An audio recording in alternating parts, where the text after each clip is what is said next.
সমুদ্রের গভীরে যেন খুলে গেল ২০০০ বছরের পুরনো ইতিহাসের দরজা। ইতালির সিসিলি উপকূলের কাছে সন্ধান মিলেছে প্রাচীন এক জাহাজের ধ্বংসাবশেষ, আর তার ভেতরে অক্ষত অবস্থায় রয়েছে শত শত রহস্যময় সিরামিকের কৌটা। ইতালিয়ান ডাইভাররা মাজারা দেল ভাল্লো উপকূল থেকে প্রায় ৩ মাইল দূরে সমুদ্রপৃষ্ঠের ১৫০ ফুট গভীরে এই জাহাজের সন্ধান পান।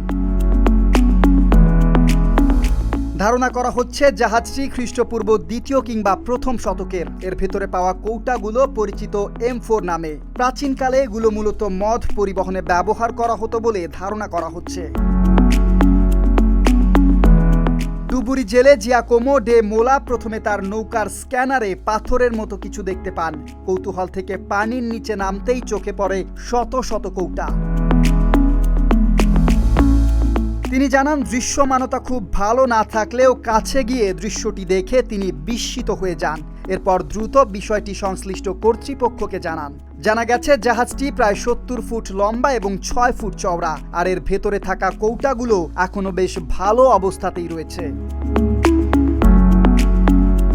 ইতালির সংস্কৃতি মন্ত্রী আলেসান্দ্রো জিউলি এটিকে সাম্প্রতিক সময়ের অন্যতম গুরুত্বপূর্ণ পানির নিচের প্রত্নতাত্ত্বিক আবিষ্কার হিসেবে উল্লেখ করেছেন। ২০০০ বছর পর সমুদ্রের গভীর থেকে উঠে আসা এই জাহাজ শুধু একটি ধ্বংসাবশেষ নয়, এটি যেন প্রাচীন বিশ্বের বাণিজ্য এবং জীবনযাত্রায় হারিয়ে যাওয়া এক অধ্যায়ের জীবন্ত সাক্ষী। Desk report, Dhaka post.